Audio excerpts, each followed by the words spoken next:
உள்ளாட்சி அரசு செய்தியால் இணைவோம். வணக்கம். உள்ளாட்சி அரசு செய்திகள் வாசிப்பவர் ரேவதி. ரேஷன் கடைகளில் அதிரடி ஆய்வு. பொதுமக்களுக்கு நிவாரணப் பொருட்கள், மதிய உணவு, பாதுகாப்பு உபகரணங்கள் என மக்கள் பணி செய்து வருகின்றார் திமுக எம்எல்ஏ கார்த்திக். திமுக தலைவர் மு க ஸ்டாலின் அனைத்து சட்டமன்ற உறுப்பினர்கள், பாராளுமன்ற உறுப்பினர்கள் தங்களது ஒரு மாத ஊதியத்தை கொரோனா நிவாரண நிதியாக அளிப்பதுடன் அவரவர் தொகுதிகளில் உள்ள தூய்மை பணியாளர்கள் மற்றும் ஏழை எளிய மக்களுக்கு தேவையான பாதுகாப்பு உபகரணங்கள், நிவாரணப் பொருட்கள் வழங்கும் பணியும், தங்கள் தொகுதி மேம்பாட்டு நிதியிலிருந்து கொரோனா சிகிச்சை மேற்கொள்ளும் அரசு மருத்துவமனைகளில் மருத்துவ உபகரணங்கள் வாங்க நிதி ஒதுக்கீடு செய்யும்படி உத்தரவிட்டார்.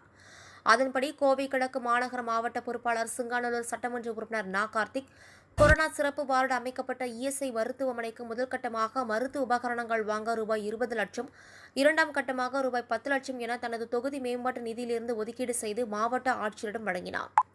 அது மட்டுமின்றி மாவட்ட ஆட்சியர் அலுவலகத்தில் கொரோனா வைரஸ் பாதிப்பு இருக்கும் இந்த வேளையில் இரவு பகல் பாராமல் செய்தி சேகரிக்கும் பணியில் ஈடுபட்டு வரும் பத்திரிகையாளர்களுக்கு பாதுகாப்பு உபகரணங்களான முகக்கவசம், சானிடைசர், சோப், கையுறை போன்றவற்றை வழங்கினார் கார்த்திக் எம்எல்ஏ. கொரோனா பாதிப்புகளை கட்டுப்படுத்த மத்திய மாநில அரசுகள் நள்ளிரவில் திடீரென 21 நாட்களுக்கு ஊரடங்கு உத்தரவு பிறப்பித்தது. தங்களது உயிரையும் துச்சமாக நினைத்து மக்கள் பணியில் ஈடுபட்டு வரும் தூய்மை பணியாளர்களுக்கு ஊரடங்கு அறிவித்த நாள் முதல் இன்று வரை வார்டு வாரியாக பாதுகாப்பு உபகரணங்கள் மற்றும் காலை சிற்றுண்டி வழங்கியதுடன் அவர்களது குடும்பத்தினருக்கு தேவையான அரிசி, பருப்பு போன்ற நிவாரணப் பொருட்களை வழங்கி வருகின்றனர். மேலும் தூய்மை பணியாளர்களுக்கு கொரோனா விழிப்புணர்வு வழங்கி வருகின்றார்.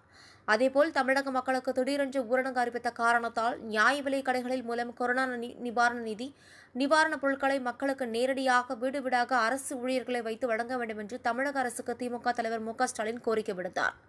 இதன் விளைவாக தமிழக அரசு நிவாரண நிதி, நிவாரணப் பொருட்களை வழங்க உத்தரவிட்டது.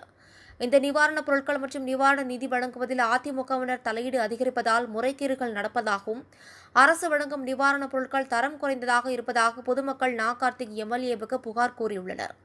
இதன் விளைவாக கோவை மாவட்ட ஆட்சியரை நேரில் சந்தித்து இதுபற்றி புகார் மனு அளித்தது. அதிமுகவினர் தலையீடு இல்லாமல் வருவாய்த்துறை அதிகாரிகள் மூலம் நிவாரணம் வழங்கிட வேண்டும் என கோரிக்கை விடுத்தார்.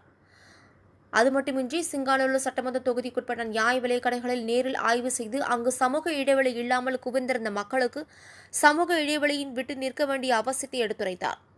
முகக்கவசம் அணிய வேண்டியதன் அவசியம் குறித்து எடுத்துரைத்ததுடன் அங்கு கூடியிருந்த மக்களுக்கு முகக்கவசங்களையும் வழங்கினார். அதே நேரத்தில் மத்திய மாநில அரசுகள் அறிவித்துள்ள ஊரடங்கு உத்தரவை ஏற்று அதிக அளவில் கூட்டம் சேர்க்காமல் இருக்க பேரிடர் பணிகளை கவனித்து வருகின்றார். 24 மணி நேரமும் தொடர்பு கொள்ளக்கூடிய எளிமையான மனிதராக கார்த்திக் எம்எல்ஏ இருந்து வருவதாக சிங்காநல்லூர் சட்டமன்ற பொதுமக்கள் தங்களது பாராட்டுகளை தெரிவிக்கின்றனர்.